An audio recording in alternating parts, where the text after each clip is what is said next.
Hello bull trackers दोस्तों, TCS के quarter 2 के नंबर्स आ गए हैं। अगर आप हेडलाइन नंबर्स को देखेंगे तो वहां पर कुछ भी एक्साइटिंग नज़र नहीं आ रहा है, लेकिन अंदर ही अंदर कुछ ऐसा हो रहा है जिसे हर इन्वेस्टर को जानना बहुत ज़रूरी है, क्योंकि उसी के बेसिस पर आप ये डिसीजन ले पाएंगे कि मुझे ये स्टॉक को खरीदना है, बेचना है या इसमें बने रहना है। तो आइए इन नंबर्स के अंदर की कहानी को समझने की कोशिश करते हैं।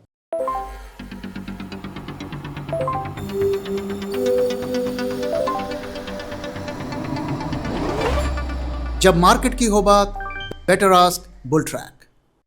तो टीसीएस के रिजल्ट्स में हमें क्या देखने को मिला? अगर आप देखिए, profit grew just 1.4% year on year. दोस्तों, हमने आपके साथ शेयर किया था कल के वीडियो में कि इंडिया इंक के जो नंबर्स आएंगे, खास करके निफ्टी 50 के कंपनीज की, वहां पर हमें मॉडेस्ट ग्रोथ देखने को मिलेगा और IT companies lower single digit में हमें ग्रो होती हुई दिखेंगी। तो यहां पर profit grew just 1.4% and fell 5% quarter on quarter, यानी कि पिछले क्वार्टर से हमें वहां पर फॉल भी देखने को मिला।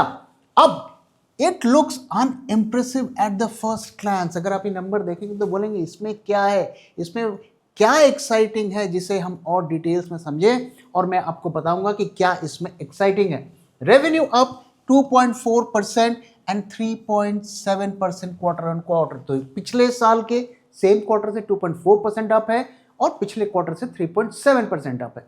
स्टेडी बट नॉट स्पेक्टेक्युलर, जैसा कि मैंने कहा, कुछ भी रिजल्ट्स में इंप्रेसिव नहीं है। ऑपरेटिंग मार्जिन, जिसके लिए टीसीएस जाना जाता है, और उसमें भी उन्होंने बढ़ोतरी की। तो जितनी भी आईटी सर्विसेज कंपनी है, सबसे ज्यादा मार्जिन टीसीएस के हैं। क्वार्टर ऑन क्वार्टर भी 25.2% का ग्रोथ हमें देखने को मिला। इसका मतलब उन्होंने कॉस्ट पर काफी कंट्रोल किया है और काफी लोगों को निकाल कर उन्होंने कॉस्ट को कंट्रोल किया है, ऐसा लगता है।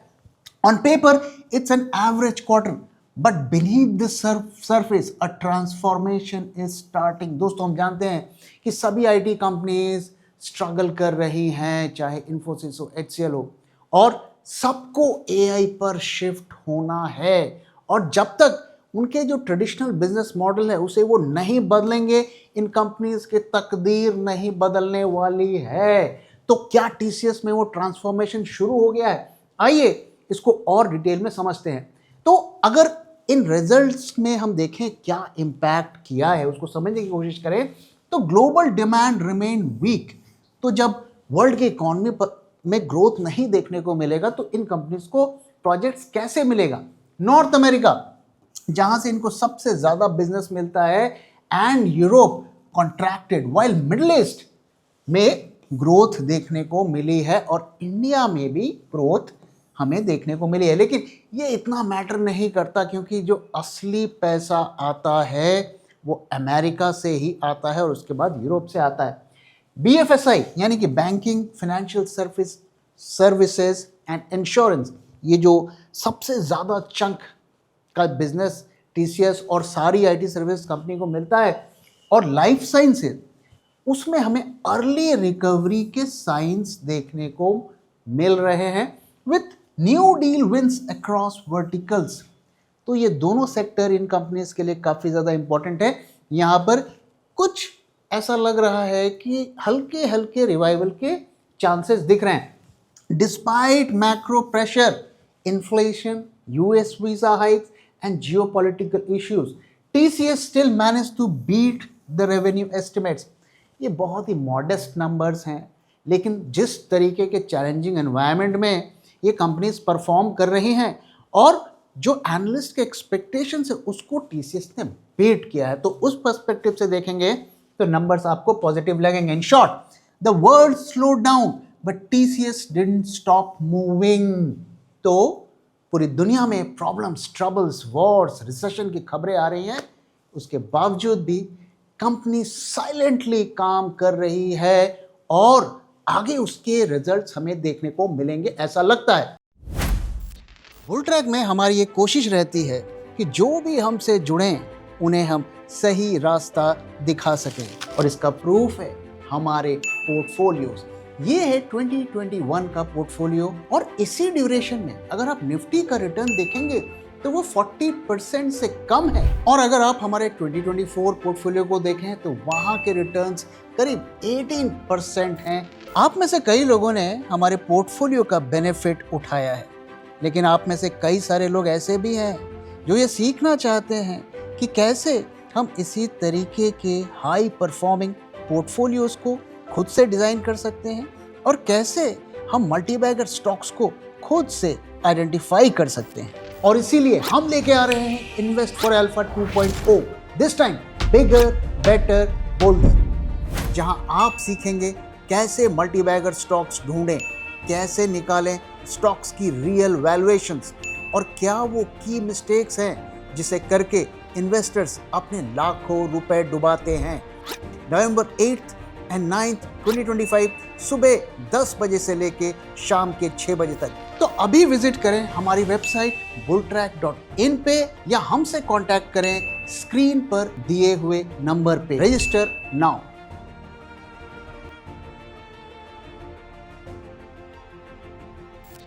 तो क्या वो बड़े बदलाव टीसीएस में हो रहे हैं, आइए उसके बारे में डिटेल्स देखते हैं। द हेडलाइन चेंज, जो सबसे बड़ा चेंज टीसीएस कर रहा है कि TCS is building 1 gigawatt AI centre. काफी बड़ा एआई का सेंटर कंपनी बना रही है in India, where nearly 10 billion US dollars का वहां पर इन्वेस्टमेंट किया जाएगा। इतना बड़ा डेटा सेंटर टीसीएस बना रही है, almost twice its FY25 profit. आप देख सकते हैं कि कंपनी ने ट्रांसफॉर्मेशन के लिए कितना बड़ा कदम उठाया है।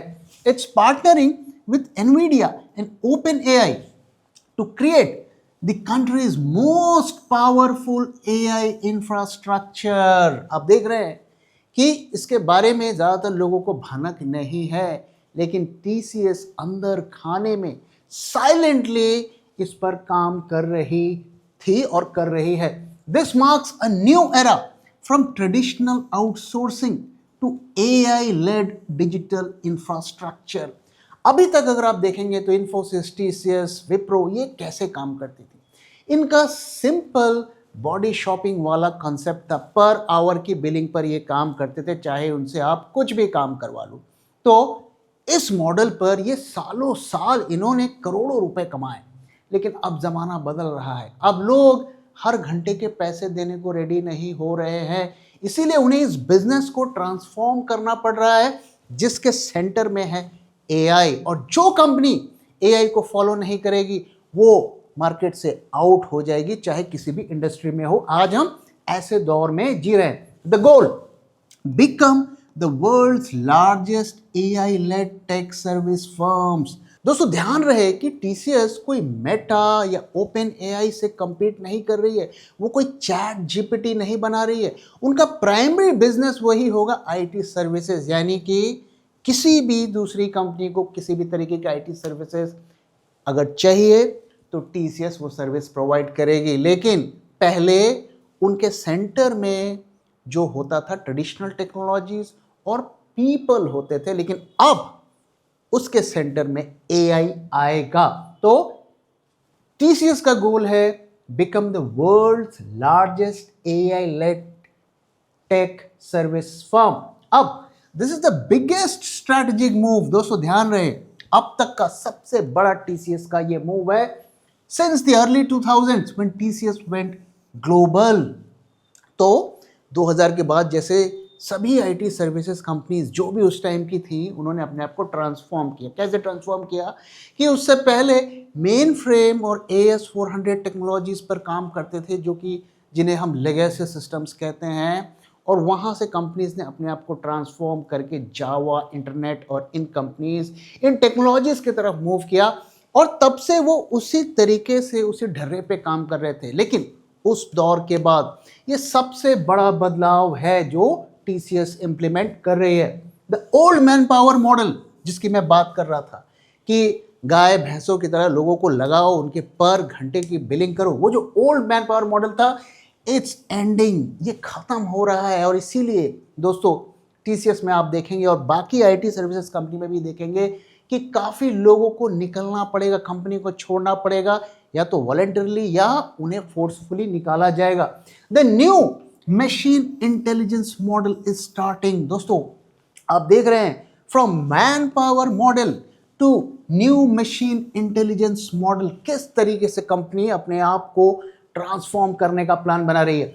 फ्यूअर पीपल, लोगों की भीड़ अब टीसीएस में नहीं रहेगी। 5 लाख से ज्यादा एम्प्लॉय है टीसीएस के, और 20,000 लोगों को वो इस क्वार्टर में निकाली है। लोग कहते हैं कि ये फिगर्स इससे ज्यादा है, तो वहां पर लोग कम होंगे। एक तरफ से आप देखिए तो ये नेगेटिव है, क्योंकि काफी सारे लोगों का रोजगार जाएगा, लेकिन कंपनी के लिए क्या होगा, higher productivity, leaner, smarter and faster, एक एजाइल ऑर्गेनाइजेशन, एक स्टार्टअप की तरह काम करने की कंपनी प्लान कर रही है। Parallelly 2.75 lakh employees joined TCS internal ideate and build with AI hackathon. तो उनके एम्प्लॉयज़ के बीच में ये एक कंपटीशन करवाया जा रहा है कि कौन ज़्यादा एआई अवेयर है, और जो एआई अवेयर है उन्हें रखा जाएगा, और जो आउटडेटेड हो गए हैं उन्हें कंपनी से निकाला जाएगा, क्योंकि अगर उनको नहीं निकाला गया तो कंपनी ही आउटडेटेड हो जाएगी और ख़त्म हो जाएगी। अब अगर आप ये सब देखकर बहुत ज़्यादा एक्साइटेड हो रहे हैं तो मैं थोड़ा आपको कॉशियस कर देता हूँ, क्योंकि कोई भी बड़ा बदलाव, चाहे इंसान के अंदर हो, चाहे कंपनी के अंदर हो, चाहे इकोनॉमी के अंदर हो, वो 2 तरीके के रिजल्ट्स देता है।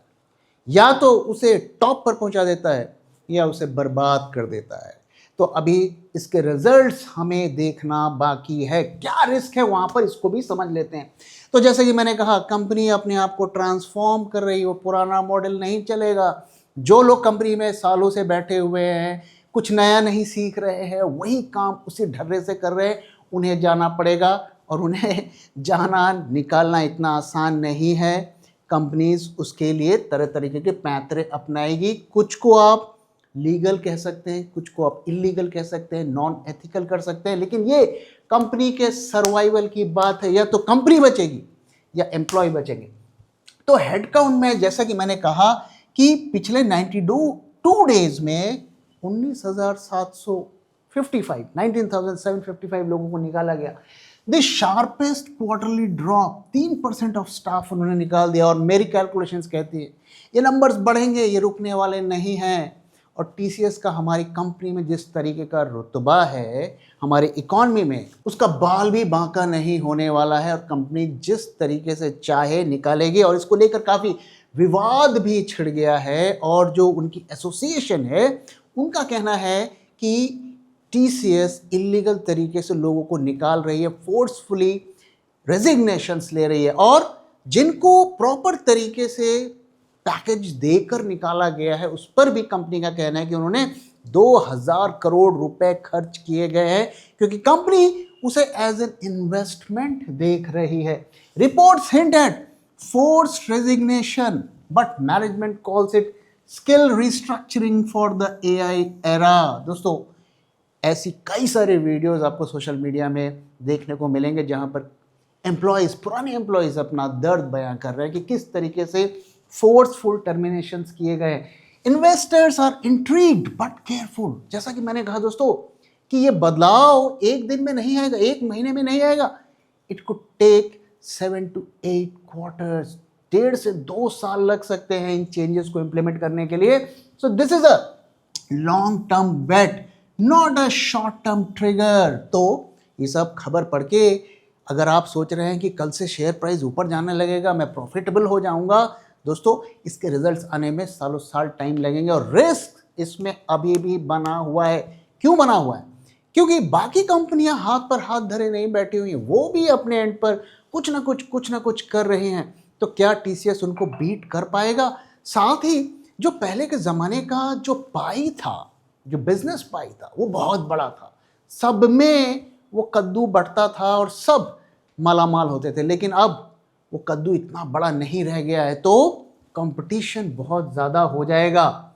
AI infrastructure returns take years. आज आप डेटा सेंटर बनाने की बात कर रहे हैं, आप सोचिए, अब आप बनाएंगे, फिर उसमें काम शुरू करेंगे, उसके रिजल्ट्स आते आते सालों लग जाएंगे।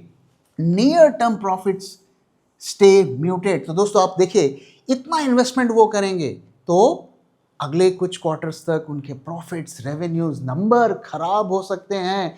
तो ऐसा नहीं है कि कल से ही हमें वहां पर बड़ी रिकवरी देखने को मिल जाएगी। Analyst call it a tempered approach, time to warm up, not rush इन।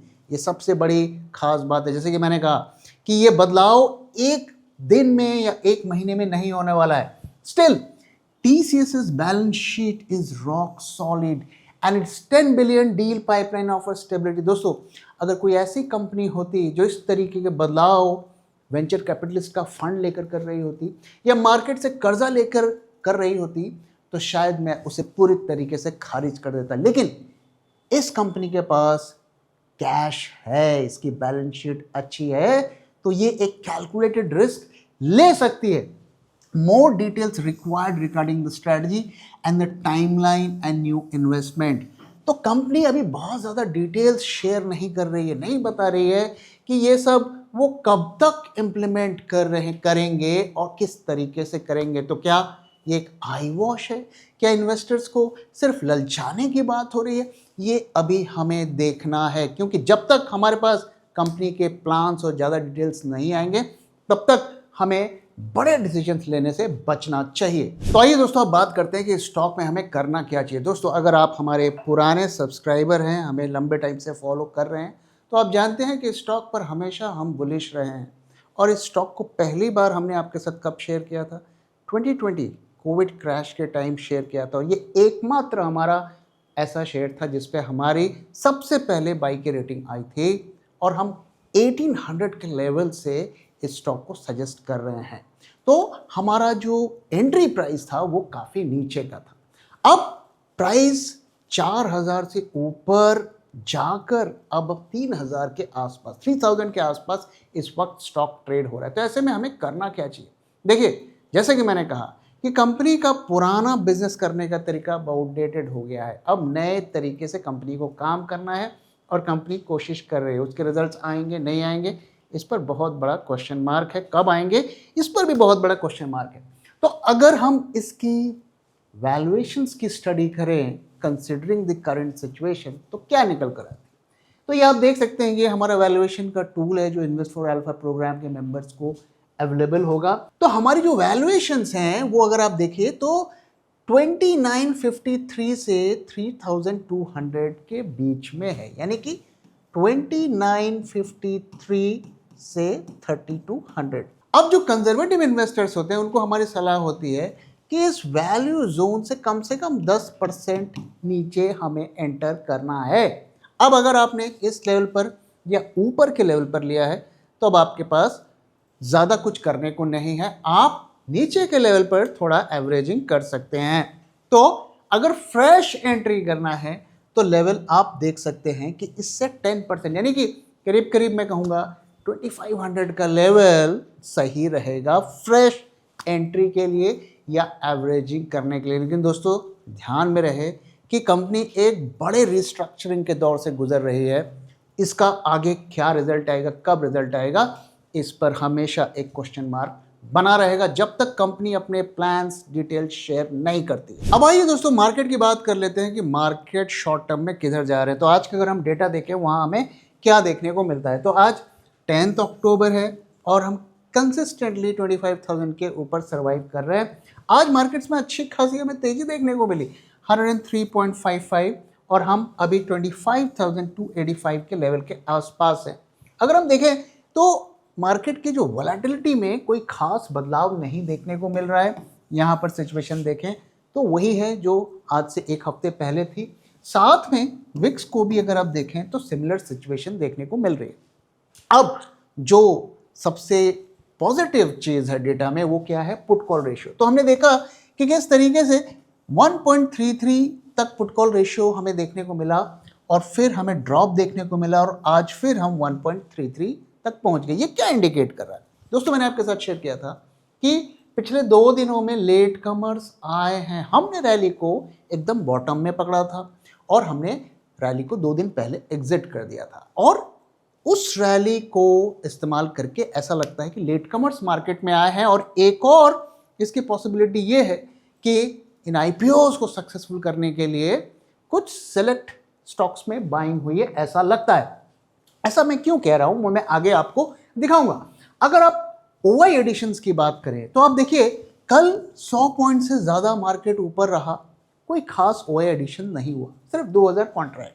और आज भी आप देखिए सिर्फ 450 कॉन्ट्रैक्ट्स ऐड हुए हैं। ये क्यों हो रहा है? क्यों इतनी बुलिशनेस में पोजीशंस नहीं ऐड हो रही हैं? हम जानते हैं एफएनओ मार्केट में बड़े इन्वेस्टर्स एफआईआईज पोजीशंस बनाते हैं, तो क्यों वो नहीं बना रहे हैं?